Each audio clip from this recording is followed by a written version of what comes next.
আমি এই মুহূর্তে অবস্থান করছি সিরাজগঞ্জের কামারখন্দ উপজেলা জামতল রেলওয়ে স্টেশনের পূর্ব পাশে। আপনাদের একটা বিষয় জানিয়ে রাখি যে এখানে 5:30 নাগাদ একটি অগ্নি ঘটনা ঘটেছে।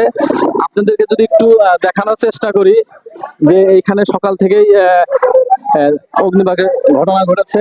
এখানে অনেকে, আমরা যতটুকু জানতে পেরেছি, এখানে অনেকে সকালে হাঁটার জন্য আসছিল। আসার পরে ওনারা এখানে দেখতে পেলেন ধোয়ার একটা কুণ্ডলী। সে পরে তারা আশেপাশের লোকজনকে ডাকাডাকি করলে অনেকে আগে আসে। এর আগে আস্তে আস্তে এর মধ্যেগুলি এই অগ্নিবাগের ঘটনাটি ধীরে ধীরে বৃদ্ধি পেয়ে যায়। সবশেষে এখানে ব্যাপক আকারে হচ্ছে আগুন লেগে যায়। পরবর্তীতে ফায়ার সার্ভিস কর্তৃপক্ষকে জানালে তারা ফায়ার সার্ভিস একটি ইউনিট অলরেডি এসে আগুন নিবানোর কাজ করছে। আপনাদের যদি একটু দেখানোর চেষ্টা করছি যে ফায়ার সার্ভিস ইউনিটগুলি এখানে আগুন নিবানোর কাজ চলমান চলছে। যখন আমি বাড়ি থেকে রাস্তায় হাঁটতে শুরু করছিলাম, জামতলের দিকে আসলাম, তো স্টেশন থেকে নিচে নেমে দেখি তখন এই পোলে থেকে আগুনের সূত্রপাত। দেখি যে প্রত্যেকটা দোকান বন্ধ।